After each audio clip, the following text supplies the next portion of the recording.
Hello everyone, I am Meera Kataria and welcome back to my channel the wow factor. So friends, इस video में मैं आज आप लोगों के साथ शेयर करने वाली हूँ मेरे ओजस की 0 to 6 मंथ की जर्नी। अभी जैसे कि आप लोग सब जानते हैं कि हमारा ओजस जो है वो 6 मंथ का होने वाला है। जी हाँ, 21 सितंबर को हमारा ओजस 6 मंथ का हो जाएगा और जिस दिन हम उसकी अन्नप्राशन की सेरेमनी भी करने वाले हैं। अन्नप्राशन सेरेमनी होती है जब कोई भी न्यूबॉर्न जो होता है वो 6 मंथ का हो जाता है और 6 मंथ के बाद जो होता है उसका सॉलिड खाना शुरू होता है। तो वो सेरेमनी अन्नप्राशन सेरेमनी कहलाती है। तो वो है 21 को। वैसे तो फ्रेंड्स, मैंने सोचा था कि मैं एवरी मंथ उसकी जर्नी आप लोगों के साथ शेयर करूँगी कि फर्स्ट मंथ में उसने क्या किया, सेकंड मंथ में वो कैसी जर्नी थी, थर्ड मंथ में।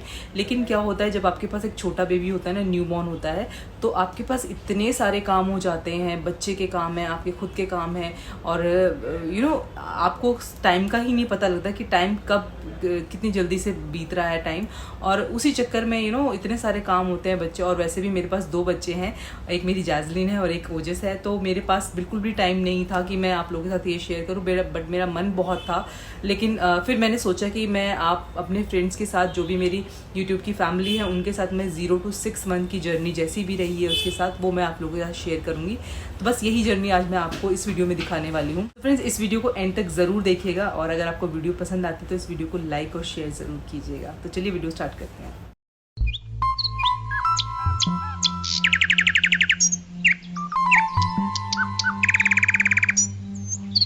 सो फ्रेंड्स, बात करते हैं ओजस के जन्म लेने से।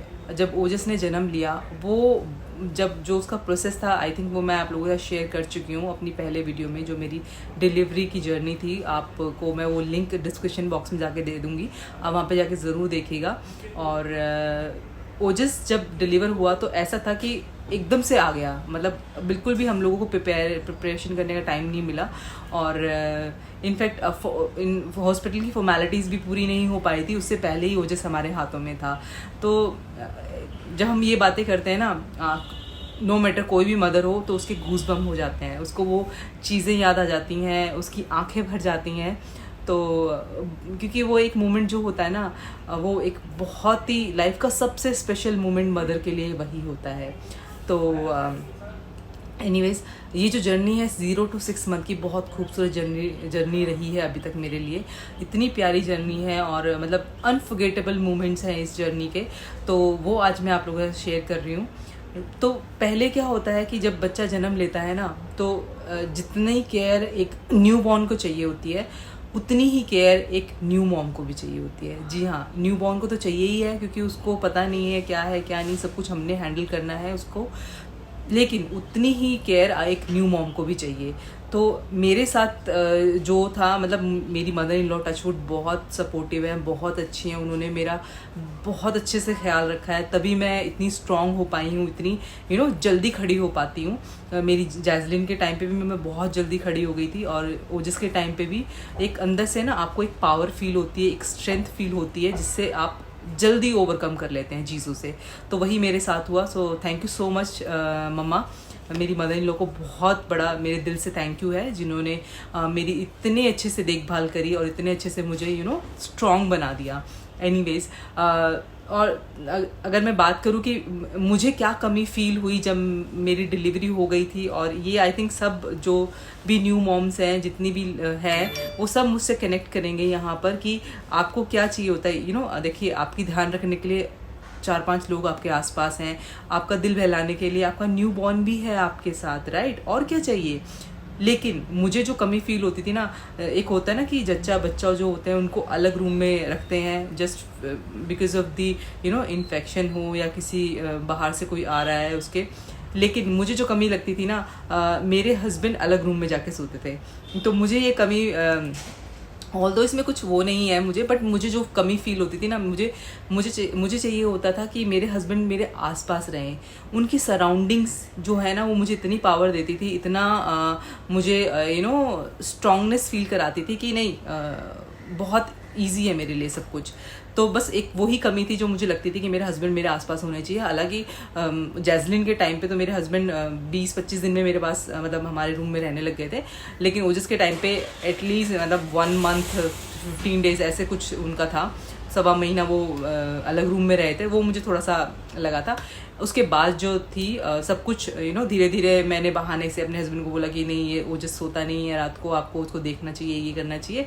और पापा को वो कैसे पहचानेगा, उसको टच कैसे मिलेगा पापा का, तो आप कई बहानों से मैंने कोशिश करी, तब वो सब चीज़ें हो पाई। एनीवेज वो भी एक फेज़ होता है लाइफ का जो आपको अपनी बेटरमेंट के लिए, अपने न्यू बॉर्न की बेटरमेंट के लिए फॉलो करने पड़ते हैं, which is a good thing. मैं उस चीज़ों को बुरा नहीं कह रही हूँ। एनीवेज अब बात करते हैं 0 to 6 मंथ की जर्नी की, तो चलिए शुरू करते हैं। सो फ्रेंड्स, अगर मैं बात करूँ फर्स्ट मंथ की, जब हमारा ओजस इस दुनिया में आया था, हमारी गोदी में आया था और उसने जन्म लिया था, बहुत खूबसूरत मोमेंट था वो, और अनफॉरगेटेबल मोमेंट था, क्योंकि जो जर्नी थी मेरी डिलीवरी की बहुत हिलेरियस तो थी, बहुत ही इंटरेस्टिंग भी थी। तो जब बच्चा पैदा होता है सबके घर में ऑब्वियसली बहुत खुशी का माहौल होता है, न्यूज़ जारी होती है, सबके पास जारी होती है, सबके फ़ोन कॉल्स आ रहे होते हैं, सब आपको विश कर रहे होते हैं, सब लोग देखने के लिए, मिलने के लिए आ रहे होते हैं आपके पास, और आपको एक बहुत स्पेशल फील कराते हैं सब लोग, बहुत पैम्पर कराते हैं आपको। तो एक वो जो फर्स्ट मंथ था ना, वो कैसे निकल गया वो पता नहीं लगा। हालांकि मेरा फर्स्ट बेबी है, तो मुझे वो एक्सपीरियंस तो था ही था कि बच्चे को कैसे फीड कराना है, किस तरीके से बच्चे को कैरी करना है, बच्चे की देखभाल कैसे करनी है, कितने टाइम पे उसको फीड कराना है, तो वो सारी नॉलेज मुझे थी। और इनफैक्ट मुझे ऐसा लगा कि मैं जैज़लिन से ज़्यादा बेटर इसकी केयर कर पा रही हूँ, क्योंकि मुझे वो सारी चीज़ें थी। क्योंकि हमारी जैज़लिन ने 3 to 4 मंथ तक मेरा फीड लिया था, उसके बाद उसको फार्मूला मिल्क, हमने टॉप मिल्क स्टार्ट किया था, क्योंकि मुझे समझ में नहीं आ रहा था मैं इसको कैसे फीड कराऊँ, कैसे बच्चे को कितनी बार फीड कराऊँ, मुझे सोना है, बच्चे को कैसे फीड कराऊँ, तो बहुत सारे चैलेंजेस थे।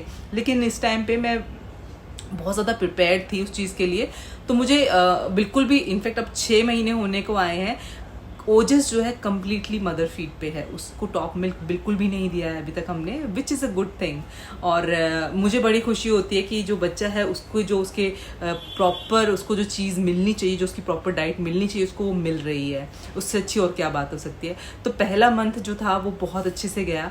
ओजस ने बहुत अच्छे से वो चीज़, पहले बच्चा होता है, जब भी बच्चा पैदा होता है, ये नॉर्मली 90% बच्चों में होता है कि उनको जॉइंटिस होता ही होता है। टच वुड ओजस के साथ बिल्कुल भी नहीं था, उसको माइनर सा था, बट वो भी 2-3 दिन में उसको वो ठीक हो गया था, रिकवर हो गया था। उसके लिए कोई मेडिसिन नहीं दी गई, उसके लिए कोई स्पेशल ट्रीटमेंट्स नहीं दिए गए, वो अपने आप रिकवर हो गया था उससे।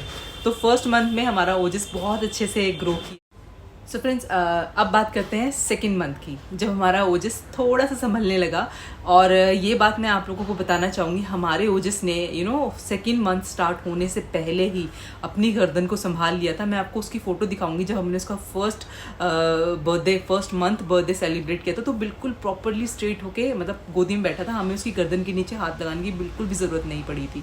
और सेकेंड मंथ में तो बिल्कुल हमें बिल्कुल ज़रूरत नहीं पड़ी, और क्योंकि जैज़लिन के साथ हम उसको कंपेयर करते हैं, राइट, तो जैज़लिन ने अराउंड 2.5 मंथ लिए थे अपनी गर्दन को स्टेबल करने के लिए, लेकिन ओजस के साथ ऐसा बिल्कुल भी नहीं था। ओजस ने फर्स्ट मंथ कंप्लीट होने से पहले ही अपनी नेक को संभाल लिया था, बहुत स्टेबल हो गया था वो, जो हमारे लिए बहुत, एक मदर के लिए ना, मदर के लिए नहीं, सबके लिए ही, जो भी उसको गोदी में लेता है, इनफैक्ट जैज़लिन भी गोदी में लेती है, तो बच्चों को समझ में नहीं होता कि उसकी गर्दन के नीचे हाथ रखना है, उसको सपोर्ट देना है। तो और जब मैं उसको फीड कराती हूँ तो ऑब्वियसली गर्दन के नीचे हाथ रखना होता है, उसका एक प्रॉपर पॉस्चर होता है जब आपको फीड कराते हैं बच्चों को। तो उस पॉस्चर में कभी भी हमें दिक्कत नहीं आई, कोई भी इसको गोदी में ले रहा है तो ज़्यादा दिक्कत नहीं आई कि गर्दन ऐसे नीचे ना लटक जाए और ये सब। तो हमारे ओजस ने बहुत अच्छे साइंस दिखाए हमें कि I am a very mature guy mamma, तो वो हमें बहुत अच्छा लगा। इनफैक्ट सब लोग बड़ा शॉक्ड हो जाते थे कि बच्चे ने अभी से गर्दन संभाल ली, बच्चे ने अभी से गर्दन संभाल ली। तो हमारी वो जर्नी बहुत अच्छी रही थी, बहुत खूबसूरत रही थी। तो अब बात करते हैं थर्ड मंथ की। थर्ड मंथ में हमारा ओजस जो है वो रिकग्नाइज करने लगा था। मुझे तो रिकग्नाइज कर ही रहा था, ऑब्वियसली वो, मैं उसको हमेशा उठ के फीड करा रही हूँ, तो ऑब्वियसली बच्चा है तो मदर को तो रिकग्नाइज करेगा ही सबसे पहले। तो वो रिकग्नाइज कर जब वो करता था ना, क्योंकि मैं हमेशा उसकी ना एक स्माइल देखना चाहती थी कि वो मुझे देख के स्माइल कर रहा है नहीं कर रहा है। जब मैं उसको फीड कराती थी ना, सिर्फ वो देखता रहता था, स्माइल नहीं करता था। जब उसने स्माइल करने शुरू किया ना थर्ड मंथ में, तो आई वाज सो हैप्पी। एक रिलैक्सेशन मिलती है एक मदर को, तो वो एक you cannot express that feeling that जो भी वो चीज़ होती है। और मुझे बहुत अच्छा लगता है जब मैं हमेशा अपने बच्चे के साथ इंटरेक्ट करती हूँ, जब वो फीड कर रहा होता है उसके साथ इंटरेक्ट करती हूँ, उससे बात करने की कोशिश करती हूँ। ऑब्वियसली वो बोल तो सकता नहीं है, बट वो अपनी स्माइल से एक्सप्रेशन दिखाता है, स्माइल करता है, तो पता लगता है कि हाँ वो मुझसे कनेक्ट है, वो मुझसे बात कर रहा है, चाहे वो इसी तरीके से कर रहा हो। तो वो जो 3rd मंथ था बहुत खूबसूरत था हमारे लिए। और 3rd मंथ में ओजस ने जो है मतलब चीज़ें पकड़ने लग गया था, होल्ड करने लग गया था। जैसे मेरी उंगली पकड़ना है, मैं हमेशा उसको अपनी फिंगर थी वो पकड़ाती थी, वो होल्ड करने लग गया था, टॉयज़ वगैरह को होल्ड करने लग गया था, सारी चीज़ें करने लग गया था। इनफैक्ट जो उसकी वैक्सीनेशन थी वो प्रॉपर टाइम पे चल रही थी और बहुत अच्छे से एक होता है ना वैक्सीन के बाद बच्चे को फीवर आता है, वो थोड़ी देर के लिए बीमार होता है। वो जिसके साथ बिल्कुल भी ऐसा नहीं था, टच वुड। जैस्मिन के साथ भी ऐसा कभी नहीं हुआ कि वो वैक्सीनेशन के बाद फीवर आया हो उसको या बीमार हुई हो। कहते हैं फीवर आना अच्छा होता है, नहीं आ रहा है तो और अच्छा है। तो जैस्मिन को भी कभी फीवर नहीं आया और ओजस को भी कभी नहीं आया। तो that was a great day. तो 4th मंथ में हमारा जो ओजस है बहुत नॉटी हो गया था, सीरियसली। मतलब उसने पलटियां मारना शुरू कर दिया था, अपने आप को वो उल्टा कर लेता और यू नो सबको देख रहा है, अपनी गर्दन को पूरा स्ट्रेट ऐसे कर लेता था उल्टा होके। और मुझे बड़ा अच्छा लगता था कि ये अब एकदम से उल्टा हो गया। यू नो जब भी बच्चा एक माइलस्टोन को अचीव करता है ना, तो सबसे पहले खुशी उसकी मदर को होती है, क्योंकि सबसे पहले नोटिस ही वही करती है। तो क्योंकि वही उसके पास हमेशा आसपास रहती है उसके, तो सबसे पहले नोटिस भी वही करती है। तो वो एक खुशी होती है ना कि एक बच्चा जो माइलस्टोन है बहुत ब्यूटीफुली अचीव कर रहा है, वो एक अलग ही खुशी होती है। तो हमारे ओजस ने पलटी मारना शुरू कर दिया और सबको देख के स्माइल करने लगा। मेरे को तो देख के करता ही करता था, फिर सबको देख के स्माइल करने लगा, सबको धीरे धीरे हौले हौले रिकग्नाइज करने लगा। और सबसे जो मेन बात थी ना, वो उसकी सिस्टर जैस्मिन